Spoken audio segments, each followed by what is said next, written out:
Can you answer this question? What is a public good?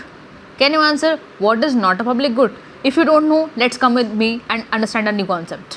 आज हम हमारी series का है basics to understand newspaper and economics. Basically जो सीरीज़ चल रही है ये newspaper as well as economics को समझने में भी हेल्प करेगी। और कुछ क्वेश्चंस जो आपको लगेगा कि अरे ये कहाँ पूछा होगा, तो आप ऐसे क्वेश्चंस का भी जवाब कर पाएंगे ये कॉन्सेप्ट समझने के बाद में। चलिए बहुत बेसिक सा कॉन्सेप्ट समझते हैं कि what is goods and services. Goods और सर्विसेज क्या होते हैं? सबसे पहले टाइप्स ऑफ समझने से पहले हम समझते हैं गुड्स और सर्विसेज होते क्या है। गुड्स जिनको हम टच कर सकते हैं, जिनको हम देख सकते हैं, जो विजिबल हैं, ठीक है। गुड्स विजिबल हैं, जो टेंजिबल है, जिनको हम छू सकते हैं। बेसिकली टेंजिबल और टच एक ही बात होती है, ठीक है। तो बेसिकली गुड्स की डेफिनेशन क्या होगी? जिनको हम छू सकते हैं, जिनको हम देख सकते हैं, वो होते हैं गुड्स। सर्विसेज उसका उल्टा, जिनको हम छू नहीं सकते, देख नहीं सकते, ठीक है। फॉर एग्जाम्पल ये पेन एक गुड है। आपको पढ़ाना, टीचिंग, ये एक सर्विसेज है। क्या आप इसको देख सकते हो? नहीं। आप कहोगे यार हम आपको देख तो पा रहे हैं लिखते हुए, नहीं, ये स्किल नहीं है, ये तो एक टूल है, पेन जिससे हम लिख सकते हैं। दिस इज़ नॉट टीचिंग, ठीक है। चलो अब हम अंडरस्टैंड करते हैं। हमारा टॉपिक था टाइप्स ऑफ गुड्स, ठीक है। तो टाइप ऑफ गुड्स बेसिकली जो गुड्स होते हैं वो दो तरह के होते हैं, intermediate goods and final goods. Basic दो तरह के गुड्स होते हैं, इंटरमीडिएट और फाइनल गुड्स, ठीक है। इंटरमीडिएट वो गुड्स होते हैं जो in the process of production जो बीच में कंज्यूम हो जाते हैं, ठीक है। फाइनल गुड्स जो हम यूज़ करते हैं फॉर द कंजम्पशन पर्पसेस और फॉर द इन्वेस्टमेंट, ठीक है। अब हम समझते हैं एक एग्जाम्पल से। समझते हैं। फॉर एग्जाम्पल हमें बनानी है चाय, ओके। हमें बनानी है चाय, तो चाय में क्या यूज़ होगा? चाय में होगा चाय पत्ती, ठीक है। बेसिकली जो है टी यूज़ होती है, उसमें जो चाय पत्ती होती है, शुगर यूज़ होती है और मिल्क यूज़ होता है, ठीक है। और उसको बनाने के लिए यूज़ होता है फॉर एग्जांपल गैस सिलेंडर, जो भी यूज़ होता है, ठीक है। अब मुझसे कोई कहे कि आप मुझे बताओ उसमें से फाइनल गुड कौन सा, इंटरमीडिएट गुड्स कौन सा है, ठीक है। तो जो टी, शुगर, मिल्क, जो इन सबको मिला के जो चाय बनी ना बढ़िया वाली, एकदम कड़क अदरक वाली, वो तो मेरा फाइनल गुड है, जिसको मैं कंज्यूम करूँ या तो जिसमें इसको सेल कर दूंगी, ठीक है, वो मेरा फाइनल गुड हो गया। लेकिन इसके बीच में जो ये गुड्स यूज़ हुए ना, टी, शुगर, मिल्क, ये मेरे इंटरमीडिएट गुड्स हो गए, ठीक है।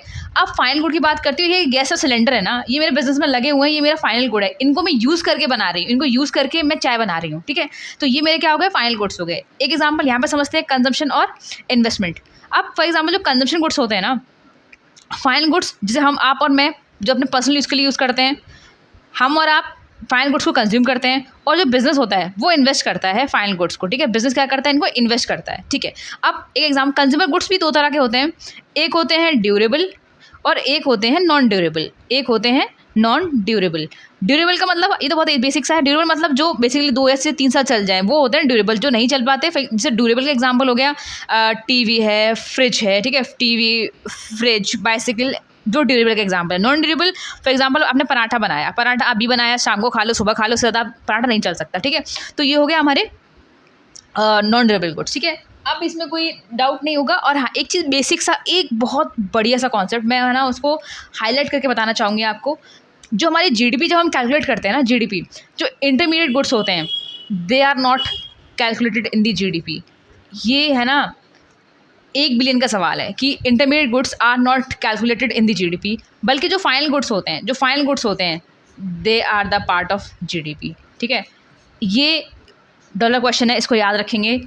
और इस भी तरह के गुड्स होते हैं, हम उनको समझेंगे नेक्स्ट वीडियो में। सो प्रीवियस वीडियो हमने डिस्कस करे थे थोड़े से गुड्स और टाइप ऑफ सर्विसेज, थोड़े और हैं, उनको समझ लेते हैं। एक होते हैं मेरिट गुड्स, कि जो मेरिट गुड्स होते हैं वो क्या होते हैं? गवर्नमेंट ऐसा बिलीव करती है कि ये ऐसे गुड्स हैं जो सोसाइटी के लिए बहुत अच्छे होते हैं। गवर्नमेंट का बिलीव है ऐसा, ठीक है, मेरा या आपका नहीं। गवर्नमेंट ऐसा बिलीव करती है कि ये ऐसे गुड्स हैं जो हमारी सोसाइटी के लिए बेनिफिशियल होंगे। फॉर एग्जाम्पल हो गया जैसे एजुकेशन हो गया, हेल्थ केयर हो गया। ऐसा गवर्नमेंट मानती है कि ये सोसाइटी के लिए अच्छे, तो हम बोलते हैं मेरिट गुड्स। दूसरे तरह के गुड्स होते हैं डीमेरिट गुड्स, ठीक है। डीमेरिट गुड्स गवर्नमेंट ऐसा बिलीव करती है, गवर्नमेंट का बिलीव है, मेरा या आपका नहीं है। गवर्नमेंट बिलीव करती है कि भाई ये जो गुड्स है ना वो सोसाइटी के लिए अच्छे नहीं है, फॉर एग्जाम्पल मान लीजिए, फॉर एग्जाम्पल एल्कोहल हो गया, ठीक है, किसी के लिए अच्छा होगा पर गवर्नमेंट बोलती है नहीं ये अच्छा नहीं होता है। टोबैको हो गया, ठीक है। ऐसी चीज़ें हो गई, गवर्नमेंट मानती है ये डिमेरिट गुड्स है, ठीक है। तो और इसमें है ना एक जो गवर्नमेंट क्या करती है, इनको डिस्करेज करती है कि लोग इनको कंज्यूम ना करें। तो गवर्नमेंट क्या करती है, इन पे लगाती है हाई टैक्सेस। तो गवर्नमेंट लगाती है इन पे हाई टैक्सेस, जिसको हम बोलते हैं बेसिकली सिन टैक्स। गवर्नमेंट चार्ज करती है सिन टैक्स, या फिर हम इसको बोलते हैं पिगोवी ऑन टैक्स, ठीक है। गवर्नमेंट ये सारे टैक्सेस इस पे ना इम्पोज करती है, like goods on alcohol, tobacco, इन सब पे ये है ना गवर्नमेंट इम्पोज करती है, ठीक है। अब उसके बाद हमारा आता है एक्सटर्नलिटीज़, एक वर्ड है, ठीक है, ये समझ लेते हैं, एक्सटर्नलिटीज़। इसका मतलब होता है कि कोई इकोनॉमिक एक्टिविटी कर रहा था, उसका प्रभाव मुझ पर क्या पड़ा। फॉर एग्जांपल, आप लाइब्रेरी में बैठे पढ़ने के लिए, ठीक है, आप लाइब्रेरी में बैठ गए पढ़ने के लिए, आप पढ़ रहे थे, लेकिन आपका बगल वाला फ़ोन इंसान ना फ़ोन देख रहा था, अब वो फ़ोन छोड़ के पढ़ने लग गया, वो भी क्या करने लग गया, वो भी स्टडी करने लग गया, तो इफेक्ट क्या हुआ उसके ऊपर, ठीक है। तो ये तो नॉर्मल लैंग्वेज में हो गया। अब इसका मतलब क्या होता है, अगर मैं इसको इकोनॉमिक एक्टिविटी के टर्म्स में बोलूँ, तो फॉर एग्जाम्पल मान लीजिए मैंने खरीदा एक आईफोन, ठीक है। अब मेरे फ्रेंड को लगा कि अरे यार तेरे पास भी, तो मैं भी खरीदूंगा, उसने मुझे देख के आईफोन खरीद लिया। दैट इज कॉल्ड एक्सटर्नलिटीज, मतलब कि मेरी इकोनॉमिक एक्टिविटीज़ पे किसी पे क्या इम्पैक्ट पड़ा, नेगेटिव या पॉजिटिव, ठीक है। फॉर एग्जाम्पल उसने खरीद लिया, जैसे फॉर एग्जाम्पल मैंने आईफोन खरीदा, मैंने खरीदा, तो मेरे फ्रेंड ने भी खरीद लिया, जो पॉजिटिव इंपैक्ट है, उसे खरीद लिया। अब वो बोलता नहीं मैं नहीं खरीदूंगा, तो नेगेटिव इंपैक्ट हो गया, ठीक है। तो दिस इज बेसिक सा कॉन्सेप्ट, ठीक है। अब उसके बाद हम समझते हैं एक बेसिक सा कॉन्सेप्ट, इसमें एक और फर्दर कॉन्सेप्ट है। सो फर्दर हम समझते हैं एक तरह के गुड्स होते हैं पब्लिक गुड्स। पब्लिक गुड्स वो गुड्स होते हैं जो नॉन एक्सक्लूडेबल होते हैं। इसका मतलब है एवरीवन कैन यूज़, ठीक है, ऑल एंड, मतलब ये दोनों चीज़ें होनी चाहिए। नॉन राइवलरस, मतलब use by anyone and doesn't reduce availability. For example हो गया जैसे हमारे पार्क्स हो गए, ठीक है, जैसे रोड हो गई, ये सारी चीज़ें क्या हैं, पब्लिक गुड है, मतलब इनको कोई भी यूज़ कर सकता है, कितना भी यूज़ करो कभी ख़त्म नहीं होते, ठीक है।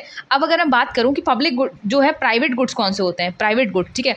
तो प्राइवेट गुड्स ऑफकोर्स इसके उल्टे हो जाते हैं, मतलब जो एक्सक्लूडेबल है, मतलब जिनको हर कोई यूज़ नहीं कर सकता, एंड राइवलरस हैं, मतलब अगर इनको एक तो हर कोई यूज़ नहीं कर सकता, और अगर यूज़ करेगा तो ख़त्म हो जाएगा। फॉर एग्जाम्पल दिस पेन, ये एक्सक्लूडेबल है, ये पेन मैंने खरीदा, ये मेरा है, ठीक है, अगर मैं इसको यूज़ करूँगा तो ख़त्म हो जाएगा, ये एवरग्रीन नहीं है, ठीक है। तो ये हो गया हमारा प्राइवेट। अब हम समझते हैं एक और तरह के गुड। अब मैं बात करूँगी क्लब गुड्स कौन से होते हैं। क्लब गुड्स मतलब ये है नॉन एक्सक्लूडेबल, मतलब इनको हर कोई यूज़ नहीं कर सकता है, ठीक है, नॉन एक्सक्लूडेबल, बट ये नॉन राइवलरस होते हैं। इसका मतलब होता है, अब इसका एक एग्जाम्पल लेते हैं, मतलब इनको यूज़ तो हर कोई कर सकता है, इनको हर कोई नहीं कर सकता, ठीक है, और इनका ये ख़त्म नहीं होते हैं। समझते हैं इसका एग्जाम्पल, जैसे हमारे ये एग्जाम्पल, सबसे प्यारा एग्जाम्पल है इसका गोकुलधाम सोसाइटी, ठीक है, गोकुलधाम सोसाइटी। अब इसका मतलब ये है, जो सोसाइटी के मेंबर्स होंगे वो इसको यूज़ कर सकते हैं, ठीक है। और मतलब जैसे फॉर एग्जाम्पल क्लब नहीं होता है, वहाँ पे क्लब, तो वहाँ पे कितना भी खेलो कूदो, क्या ही फ़र्क पड़ रहा है, कौन से चेयर टेबल टेनिस खत्म हो जाएगा, नहीं, वो ख़त्म कभी नहीं होगा। आप खेलो, कोई मतलब नहीं, बस उसको यूज़ वही कर सकता है जो सोसाइटी के अंदर रहता है, ठीक है। एक तरह गुड और आता है, और एक होता है कॉमन गुड, ठीक है। कॉमन गुड का मतलब होता है जो राइवलरी इन नेचर होते हैं, मतलब rivalry in nature and non excludable, ठीक है। इनका मतलब नॉन एक्सक्लूडेबल का मतलब है इनको कोई भी यूज़ कर सकता है, एंड राइवलरी नेचर का मतलब है वो ख़त्म हो जाते हैं। फॉर एग्जांपल हमारे रिवर्स हो गए, हमारे पॉन्ड्स हो गए, ठीक है। अब अगर हम इनका ख्याल नहीं रखेंगे तो ये ऑफकोर्स ख़त्म हो जाएंगे, मतलब इनको यूज़ तो हर कोई कर सकता है, ठीक है, बट ये ख़त्म हो जाते हैं। फॉर एग्जांपल पॉन्ड है, पॉन्ड का पानी सूख गया, मैंने ज़्यादा यूज़ कर लिया तो ख़त्म हो गया पानी, ठीक है। जैसे हमारे फॉरेस्ट हो गए, हमारे फ्रेश वाटर हो गया, ये सारे क्या है, हमारे कॉमन गुड है। हमारा जो है एक फ्रेश वाटर, ये सारे हमारे एग्जाम्पल्स है, ठीक है। तो फ्रेश वाटर है, ये सब कुछ हो गया, मतलब जिनको यूज़ तो हर कोई कर सकता है, बट जिनके यूज़ करने पे वो ख़त्म हो जाती हैं। तो आई होप मैंने आपको बहुत सारे टाइप्स ऑफ गुड्स बता दिए हैं। अब आप कोई भी एग्जाम में कोई भी क्वेश्चन आएगा टाइप ऑफ गुड्स पे, तो आप कभी इसको गलत नहीं करोगे। Now try to solve the few questions and let me know are you able to solve them और not. Now you know what is the public good. Try to solve these questions and I will be back with the answers in the next video. Till then, take care. Bye bye.